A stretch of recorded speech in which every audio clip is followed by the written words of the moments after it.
بستی میں داخل ہو رہے ہیں، غلام سواری پر بیٹھا ہوا ہے۔ حضرت سعد بن ابی وقاص نے دور سے دیکھا، دوڑ کر آئے، اور مزے کی بات آپ کو بتاتا چلوں، مورخین روایت کرتے ہیں جب حضرت فاروق اعظم بستی میں داخل ہوئے، بارش ہونے کی وجہ سے مٹی نرم ہو گئی تھی، مٹی گیلی ہو گئی تھی، جیسے بارش ہونے کے بعد آپ کے یہاں کی زمین گیلی ہو جایا کرتی ہے، مگر جب حضرت فاروق اعظم بستی میں داخل ہوئے تو بستی کی، شہر کی مٹی نے اچھل کر حضرت فاروق اعظم کے قدموں کا بوسہ لیا۔ سبحان اللہ، آیا ہے دامن سے لپٹ کر برکتوں کو حاصل کیا۔ کہ فاروق اعظم کفر کی عادت بہت ہو گئی، کفر کی تاریکی میں بہت جی لیے، اب کفر کی تاریکی میں جیا نہیں جاتا ہے، اب اسلام کی روشنی سے اس فضا کو بھی معمور کر دیجئے، منور کر دیجئے۔ حضرت فاروق اعظم نے کیچڑ کی وجہ سے اپنی نالین جوتیوں کو اتار کر بغل میں دبا لیا، بغل میں جوتیاں دبائے ہوئے، سواری پہ غلام، ہاتھ میں لگام تھامے ہوئے فاروق اعظم تشریف لا رہے ہیں، فاروق اعظم تشریف لا رہے ہیں۔ سنو مسلمانوں، قائد کیسا ہوتا ہے، جن نے مجاہد ملت کو اپنی ماتھے کی نگاہوں سے دیکھا ہے۔ ہم نے سنا ہے اپنے بزرگوں سے، حضور مجاہد ملت سفید تہبند پہنا کرتے تھے، سفید کرتا پہنتے تھے، پلے کی ٹوپی۔ یہ کیسا مجاہد ہے، یہ کیسا مجاہد ہے۔ آج تو حال یہ ہے کہ بزرگوں کے نام کی روٹیاں توڑنے والے بڑے بڑے قیمتی لباس، شایان شان لباس پہن کر گھوم رہے ہیں۔ یہ حال ہو گیا ہے، بزرگوں کی عظمتوں کو بیچنے کی فراق میں لگے ہوئے۔ اللہ ماشاءاللہ، اللہ بچائے ایسے لوگوں سے۔ یہ حضرت فاروق اعظم رضی اللہ تعالیٰ عنہ ہیں۔ جب داخل ہوئے، حضرت سعد نے جب دیکھا دور سے نظارہ کے بغل میں جوتیاں دبی ہوئی ہیں، سواری پہ غلام اسلم بیٹھا ہوا ہے، نکیل حضرت فاروق اعظم کے ہاتھ میں ہے، دوڑ کر قریب پہنچے، اور جو لباس حضرت فاروق اعظم زیب تن فرمائے ہوئے تھے اس پر چمڑے کے پیبند لگے ہوئے تھے۔ امیر المومنین جسم کے اوپر پیبند والا لباس پہن کر اللہ اکبر داخل ہوتے ہیں شام اور فلسطین کی سرحدوں میں۔ حضرت سعد دوڑ کر آئے، عرض کرتے ہیں حضور چند لمحوں کے لیے خیمے میں تشریف لے چلیے، کیا بات ہے، ہمارے خیمے میں تشریف لے چلیے۔ اے سعد، کیا بات ہے، کیا معاملہ ہے؟ کہا حضور آپ کے لباس کے اوپر کتنے پیبند لگے ہوئے ہیں، آج تک عیسائیوں کے پادریوں نے اور عیسائیوں کے بڑے بڑے سرداروں نے جو آپ کے نام سے لرزہ برندام ہیں، جو کانپ رہے ہیں، آج تک آپ کو دیکھا نہیں ہے۔ آپ کے قدموں میں کیچڑ لگی ہوئی ہے، لباس پہ کیچڑ لگی ہوئی ہے، لباس پیبند سے سلا ہوا ہے، لباس پر پیبند لگے ہوئے ہیں۔ حضور چند لمحوں کے لیے چلیے، ہاتھ منہ دھو کر غسل کر لیجئے، لباس چینج کر لیجئے، اگر نہیں لائے ہیں ہمارے پاس لباس ہے، آپ پہن کر شایان شان شہر میں داخل ہوں، تاکہ ان لوگوں کے دلوں پر اسلام اور امیر المومنین کی دھاک مزید بیٹھ جائے۔ تاریخ بتاتی ہے، مورخین نے روایت کیا ہے، حضرت فاروق اعظم نے جب حضرت سعد اور صحابہ کرام رضوان اللہ تعالی علیہ مجمعین سے یہ سنا تو جلال کی کیفیت آپ پر طاری ہو گئی، جوش ایمانی سے کانپتے ہوئے گرجدار آواز میں کہا، اے سعد تجھ پر تیری ماں روئے، اے سعد تجھ پر تیری ماں روئے، تو یہ چاہتا ہے کہ عمر اس لباس کو اور اس حلیے کو تبدیل کر لے۔ اللہ اللہ، ارے سن، عمر کو سر کے بالوں سے لے کر پیروں تک جو عزتیں ملی ہیں یہ طریقہ مصطفیٰ اور شریعت مصطفیٰ پہ عمل کرنے کی وجہ سے ملی ہے۔ نعرہ تکبیر، نعرہ رسالت، مسلک اعلیٰ حضرت، عرص مقدس، مذہب اسلام، ذات فاروق اعظم، نعرہ حیدری، شریعت مصطفیٰ اور طریقہ مصطفیٰ پہ عمل کرنے کی وجہ سے ملی ہے۔ فرمان کبھی نہیں بھولتا جب عمر جانور چرانے کے لیے میدانوں میں جاتا تھا اور عمر کے باپ آ کر کمر پر میرے ضرب لگا کر کہتے تھے عمر تجھے تو جانور چرانے نہیں آتے تو زندگی میں کیا کرے گا؟ اے عمر تجھے جانور چرانے کا طریقہ اور سلیقہ نہیں آتا تو زندگی میں کیا کرے گا؟ آج یہ جو شان و شوکت مسلمانوں کی اور اسلام کی دیکھ رہے ہو یہ اس عمر کی وجہ سے نہیں ہے بلکہ رسول پاک صلی اللہ تعالیٰ علیہ وسلم کے طریقے پہ عمل کرنے کی وجہ سبحان اللہ زندہ باد زندہ باد مصطفیٰ پہ۔ اور میں نے جیسے کہا کہ حضور مجاہد ملت رحمت اللہ علیہ کا بھی یہاں پر میں سمجھتا ہوں جی ہاں بس یہ دو ایک باتیں رہ گئی ہیں کہہ دیجئے سبحان اللہ۔ میں آپ لوگوں پر زبردستی مسلط ہونے کے لیے نہیں بیٹھا ہوں، کبھی آپ لوگ یہ سوچیں کہ حضرت اب بیٹھ گئے ہم کہہ بھی نہیں سکتے ہے نا۔ میں جو باتیں آپ تک پہنچانا چاہ رہا ہوں انشاءاللہ تبارک و تعالیٰ آپ آج نہیں تو بعد میں محسوس کریں گے۔ حضور مجاہد ملت کی اس عرس کی تقریب میں ہم اور آپ بیٹھے ہیں۔ یہ حضور مجاہد ملت ہم نے اپنے بزرگوں سے سنا کہ جس وقت حضور مجاہد ملت مراد آباد جامع نعیمیہ میں زیر تعلیم تھے حضور صدر الافاضل کی بارگاہ میں، اور حضور مجاہد ملت کی ذات تو وہ ذات ہے جو علم ظاہری اور علم باطنی یعنی جس کو شریعت اور طریقت کے مجموعے کا نام حضور مجاہد ملت ہے۔ جہاں آپ شریعت کی بات کریں گے علم ظاہری کی بات کریں گے جہاں حضور مجاہد ملت کے استاد حضور صدر الافاضل ہیں وہیں حضور صدر الشریعہ، اور جہاں طریقت کی بات آئے گی تو وہاں بریلی اور کچھوچا دونوں آنکھوں کا نور ہے۔ سبحان اللہ۔ اس مجموعے کا نام حضور مجاہد ملت۔ حضور مجاہد ملت جامع نعیمیہ میں زیر تعلیم ہے۔ ہمارے حافظ جنید صاحب مراد آباد بارہا جاتے ہیں۔ مراد آباد شہر میں جب ٹرین آپ کی گاڑی داخل ہوگی تو ایک ندی پڑتی ہے جس کو گنگا کہا جاتا ہے۔ گنگا بالکل بائیں جانب اسی سے متصل حافظ صاحب کا ایک مزار ہے، بہت پائے کے بہت بڑے بزرگ قطب مراد آباد حضرت حافظ صاحب کہ یہاں پروگرام کے لیے کچھ لوگ حضور صدر الافاضل رحمت اللہ علیہ کی بارگاہ میں پہنچے، کہا حضور فلاں دن ایک پروگرام حافظ صاحب کی زیارت پہ آستانے پر ہم لوگ کرنا چاہتے ہیں، اور حضور ہم لوگوں کی خواہش اور پورے محلے کی خواہش یہ ہے کہ اس میں آپ تشریف لائیں، آپ کا بیان ہے۔ آپ نے فرمایا کہ اس تاریخ میں میں تو نہیں رہوں گا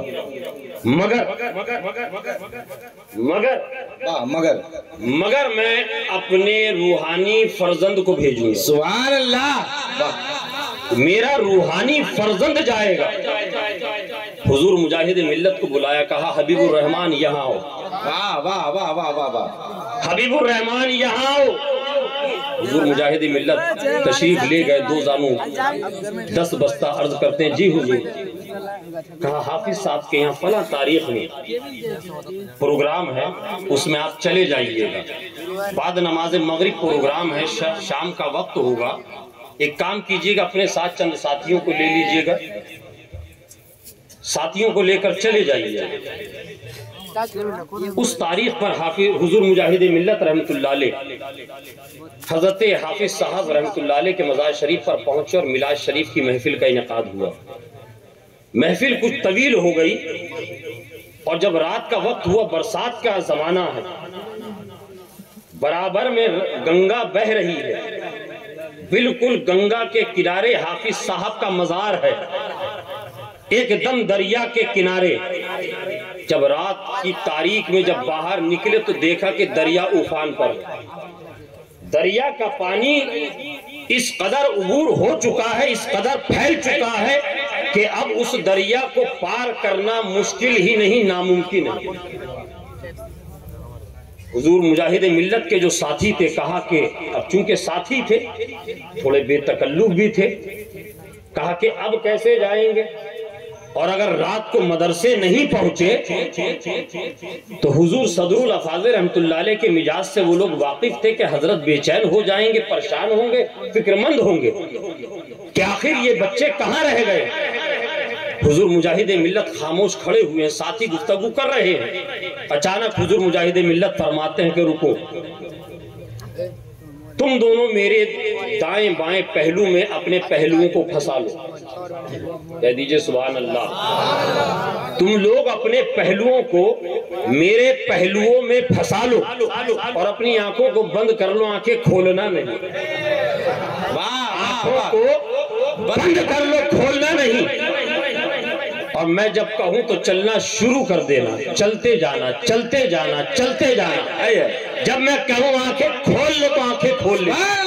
کہا ٹھیک ہے، آنکھیں بند کر لی، پہلوؤں سے پہلو ایک دائیں جانب ایک بائیں جانب، دونوں ساتھیوں کے پہلوؤں کو اپنے پہلوؤں پھنسایا، کہا کہ چلو، اب چلنا شروع کر دیا۔ ساتھی تھے، بے تکلف تھے، تھوڑی دیر کے بعد سوچا کہ یہ حبیب الرحمن ہمیں کس جانب لے کر جا رہے ہیں، ذرا ایک آنکھ کھول کر تو دیکھیں۔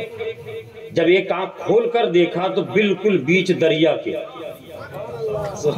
کے بیچ میں، دریا کے اوپر، ڈر کے مارے کھڑکی بن گئی، آنکھ پھر بند کر لی، اب نہیں کھولی، دریا کے پار نکل گئے، واپس مدرسہ پہنچے۔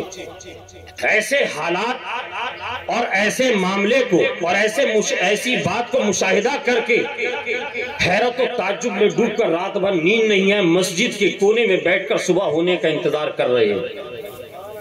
فجر کی اذان ہوئی، مؤذن نے فجر کی اذان پکاری، حضور صدر الافاضل معمول کے مطابق مسجد میں نماز پڑھنے کے لیے اپنے کاشانہ مقدس سے مسجد تشریف لائے۔ دیکھا شب بیداری کا خمار روحانی فرزند کی آنکھوں میں بھی موجود ہے، جاگنے کی علامتیں اس کے چہرے سے ظاہر ہیں، پریشانی کے آثار بالکل نمایاں ہو رہے ہیں۔ نماز پڑھنے کے بعد، نماز سے فارغ ہونے کے بعد حضور صدر الافاضل رحمت اللہ علیہ نے اشارہ کیا حجرے میں آنے کا۔ کہا بابو کیا بات ہے، چہرے سے بڑے پریشان اور فکر مند معلوم دے رہے ہو۔ کہا حضور رات تو حیرت ہو گئی، رات تو عجیب معاملہ ہو گیا۔ کیا ہو گیا؟ کھولنے کے لیے کہا، میں نے آنکھیں کھولی، ہم تمام لوگ بخیر و عافیت کے حفاظت کے ساتھ دریا کے پار ہو گئے۔ حضور یہ بات دیکھ کر میں حیرت میں پڑ گیا اور گھبرا کر مسجد میں چھپ گیا، حبیب الرحمن کے ساتھ کمرے میں جا کر نہیں لیٹا۔ حضور صدر الافاضل رحمت اللہ علیہ نے 70-80 سال پہلے یہ بشارت دے کر پوری دنیا کے مسلمانوں اور حضور مجاہد ملت کے غلاموں کے دلوں اور ذہنوں پہ یہ ضرب لگائی تھی۔ حضور صدر الافاضل فرماتے ہیں بیٹا ابھی سے پریشان ہو گئے، ابھی سے پریشان ہو گئے، ارے آج تو اس دریا میں تم نے دیکھا ہے، تم دو کو لے کر پار ہوا ہے، کل پل صراط پہ دیکھنا میرا حبیب الرحمن۔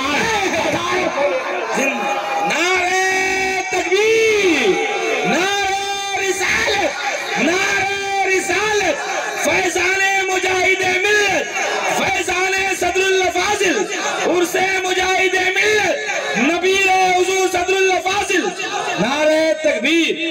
میدان محشر میں دیکھنا پل صراط پہ میرا یہ روحانی فرزند حبیب الرحمن، ارے آج دو کو لے کر پار ہوا ہے، دو کو لے کر پار ہوا ہے، کل کروڑوں کو لے کر پار ہوگا۔ واہ واہ واہ واہ، زندہ کروڑوں کو لے کر پار ہو جائے گا۔ یہ حضور مجاہد ملت ہیں۔ تاریخ پڑھنے والوں نے اور مورخین نے روایت کیا ہے حضور مجاہد ملت کے حوالے سے، حضور مجاہد ملت کے بہت سارے، مولا عمر کا وہ آخری پوائنٹ جو ہے، مطلب اصلا تیار، حضرت سعد نے کہا تیار، بہت ساری آپ کے بہت سارے مناظرے ہیں، بہت ساری کرامتیں ہیں۔ اگر یہاں پر علماء کرام بیان کرنے بیٹھ جائیں تو ہفتے گزر جائیں، راتیں گزر جائیں، مگر ہمارے بزرگوں کی تاریخ پوری نہیں ہو سکتی۔ حق ادا نہیں ہو سکتا۔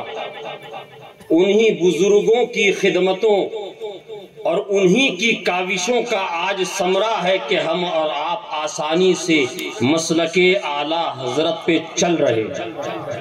انہی کی قربانیوں کا یہ ثمرہ ہے جو مشقتیں ان بزرگوں نے، ہمارے اکابرین نے اٹھا لی۔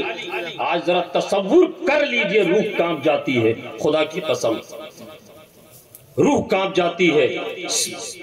میلوں میلوں کھیتوں کی پگڈنڈیوں پر پیدل تنے تنہا چلے جا رہے ہیں۔ آج تو کسی کو بلائیے تو مالدہ ایئر کنڈیشن گاڑی اگر نہیں بھیجیے گا نا، مالدہ سے ریٹرن ٹکٹ لے کے واپس، مالدہ سے واپس۔ اور یہ ہمارے بزرگوں کی تاریخ ہے۔ یہ جو کھیتی لہلہاتی ہوئی دکھ رہی ہے، یہ انہی کی قربانیوں کا نتیجہ ہے، یہ اسی کا پھل ہے۔ حضور مجاہد ملت کے بہت سارے واقعات اور کرامات آپ نے سنے، پڑھے، مگر ایک اختصار کے ساتھ حضور مجاہد ملت کا ایک مناظرہ بہت اختصار کے ساتھ آپ سماعت کر لیں۔ زیارت حرمین طیبین کے لیے جب حضور مجاہد ملت تشریف لے گئے، اور الحمدللہ یہ ہمارے بزرگوں سے ہم نے حضور مولانا اختر ضیائی صاحب، حضور صدر اللہ فاضل رحمۃ اللہ علیہ کے بارے میں بھی اپنے بزرگوں سے سنا اور پڑھا کہ جب سے یہ حجاز مقدس سعودی عرب ہو گیا اور یہاں پر وہابیوں کا تسلط قائم ہوا اور وہاں پر امام ان کے عقیدے کا آ گیا، تب سے ہمارے بزرگوں نے حرمین طیبین میں باجماعت نماز پڑھنا ان کے پیچھے تک کر دیا۔ نماز پڑھتے ہیں، باجماعت پڑھتے ہیں، آج بھی پڑھتے ہیں، علل اعلان پڑھتے ہیں اور قیامت تک پڑھتے رہیں گے۔ حضور مجاہد ملت بھی پہنچے، جب ظہر کا وقت گزر گیا، حضور مجاہد ملت نے امام حرم کے پیچھے نماز نہیں پڑھی۔ اتفاق سے وہاں کے مفتی اعظم کو اس بارے میں پتہ چلا، وہ پہنچ گیا مجاہد ملت کے پاس۔ حضور مجاہد ملت کے پاس پہنچ کر کہنے لگا، مولانا صاحب آپ بھی عجیب آدمی ہیں، آپ بھی عجیب ہیں، ہمارے امام کے پیچھے نماز نہیں پڑھتے ہیں، اپنی جماعت الگ کرتے ہیں۔ اس پر آپ نے سنا ہے کہ کئی مرتبہ حضرت کو سزا بھی ہو گئی، وہاں پر بڑی بڑی سخت صحبتوں سے بھی گزرنا پڑا۔ حضور مجاہد ملت فرماتے ہیں، آپ مفتی اعظم مکہ ہیں اور عجیب کمال کی بات کرتے، ایک طرف تو ہمیں مشرک کہتے ہیں اور دوسری طرف ہم سے یہ پوچھ رہے ہیں کہ ہمارے امام کے پیچھے نماز کیوں نہیں پڑھتے؟ آپ کو تو پہلے ایمان کی دعوت دینا چاہیے۔ حواس باز تھا، آ گیا۔ حضور مجاہد ملت فرماتے ہیں، اچھا یہ بتائیے آپ ہمیں مشرک کیوں کہتے ہیں؟ آپ ہمیں مشرک کیوں کہتے ہیں؟ کہا کہ بہت ساری باتیں ہیں، اگر موٹی موٹی چند ایک باتیں سمجھنی ہے تو یہ کیوں سمجھ لیجئے کہ آپ جیسے اولیاء انبیاء کے وسیلے کے قائل ہیں، ہم لوگ اس کو نہیں مانتے۔ کہا کہ بھئی آپ کے نزدیک وسیلہ کیا ہے، اس کی تعریف کر دیجئے۔ کہا ہمارے نزدیک روزہ، نماز، حج، زکوٰۃ، عبادت، اعمال حسنہ۔ کہا کہ اچھا ایک بات بتائیے، تھوڑی دیر پہلے آپ نے نماز ظہر ادا کری؟ کہا کہ ہاں میں نے بھی کری۔ کہا کہ ہاں۔ کہا آپ کے نزدیک عبادت وسیلہ ہے، تو یہ بتائیے کہ آپ کی نماز قبول ہو گئی، اس کی گارنٹی ہے آپ کے پاس؟ گارنٹی ہے آپ کے پاس؟ کہا کہ کیا بات کرتے ہیں مولانا، ہمارا کام عمل کرنے کا ہے، جزا اور سزا دینے کا کام تو رب کا ہے، اللہ کس کی قبول کرے یا نہ کرے، مگر ہم بندے ہیں، ہمارا کام ہے نمازیں پڑھتے رہنا، عبادت کرنا، رمضان کا مہینہ آئے روزے رکھنا، اللہ نے توفیق دی ہے، سرمایہ دار بنایا ہے، حج کا فریضہ انجام دیجئے۔ کہا کہ اچھا ایک بات اور بتا دیجئے، آخری بات۔ کہا کہ حضور کی ذات کے بارے میں آپ کا کیا عقیدہ ہے؟ اللہ تبارک و تعالیٰ کی بارگاہ میں حضور ہمارے آقا رحمت عالم صلی اللہ تعالیٰ علیہ وسلم قبول و مقبول ہیں یا نہیں؟